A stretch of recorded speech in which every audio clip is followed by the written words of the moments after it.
Hello viewers! On today's news, a new national security law has come into force in Hong Kong. Despite growing international criticism that it could erode freedoms in the China-ruled city and damage its international financial hub credentials, the law, also known as Article 23, came into at midnight on Saturday, days after Hong Kong's pro-Beijing lawmakers passed it unanimously, fast-tracking legislation to plug what authorities called national security loopholes. Hong Kong Chief Executive John Lee said the law accomplished a historic mission, living up to the trust placed in us by the Central Chinese authorities. He has often cited Hong Kong's constitutional responsibility to create the new legislation as required by the Basic Law, the city's mini-constitution since its handover from the United Kingdom to China in 1997.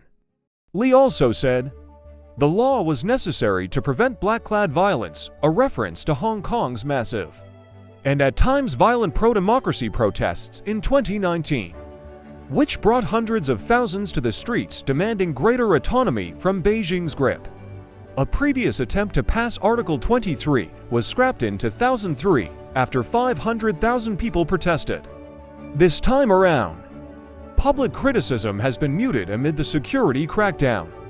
Hong Kong, a former British colony, returned to Chinese rule in 1997 with the guarantee that its high degree of autonomy and freedoms would be protected under a one-country, two systems formula. Currently, the new Article 23 law has expanded the British colonial-era offense of sedition to include inciting hatred against China's Communist Party leadership, with an aggravated sentence of up to 10 years in jail.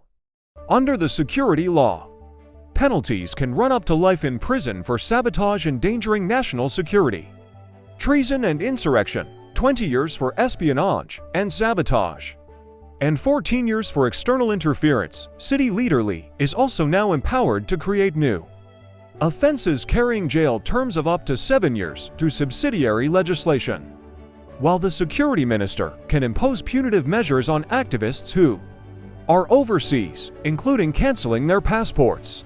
Moreover, police powers have also been expanded to permit detaining people for up to 16 days without charge, a jump from the current 48 hours, and to restrict a suspect from meeting lawyers and communicating with others.